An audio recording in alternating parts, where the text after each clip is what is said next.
William Morrow and HarperAudio present The Trip, a novel by Phoebe Morgan. Performed by Sofia Engstrand, Jess Nesling, and Sid Sagar. For my beautiful grandmother, Margaret Joan Parkinson. Prologue.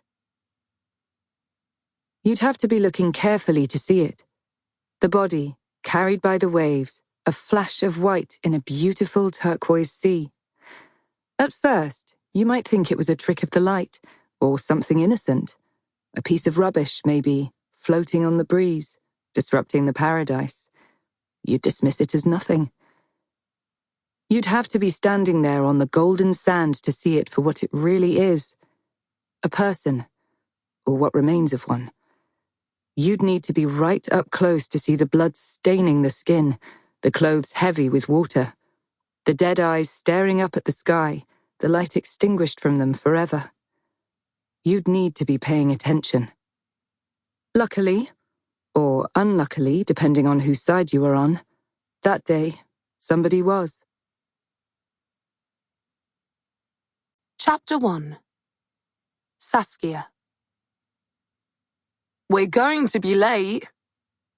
Theo, my husband, I've got to get used to saying that, is calling me from the bedroom.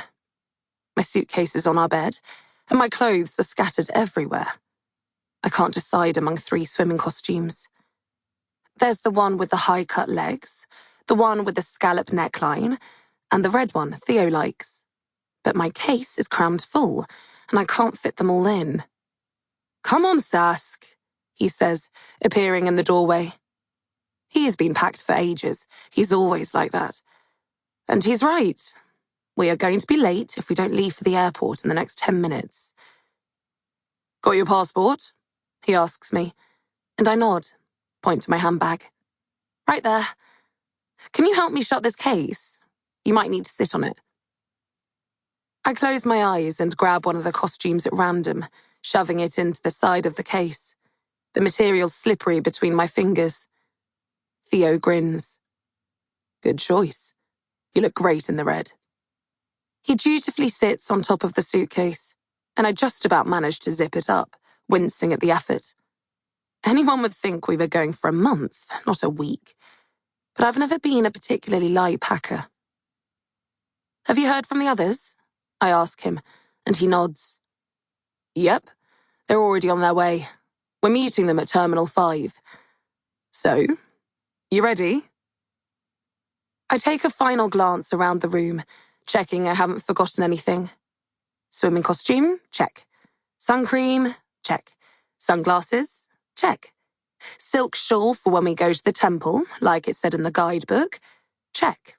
Phone charger and adapter? Check. I've also got some sleeping pills and an eye mask for the plane, in case I need to relax. And a couple of books, so that I can maybe try to do a bit of reading while I'm out there when we get to the beach. "Okay," I say, grabbing my handbag as Theo picks up my case and pretends to drop it because it's so heavy. "You're hilarious. Now let's go."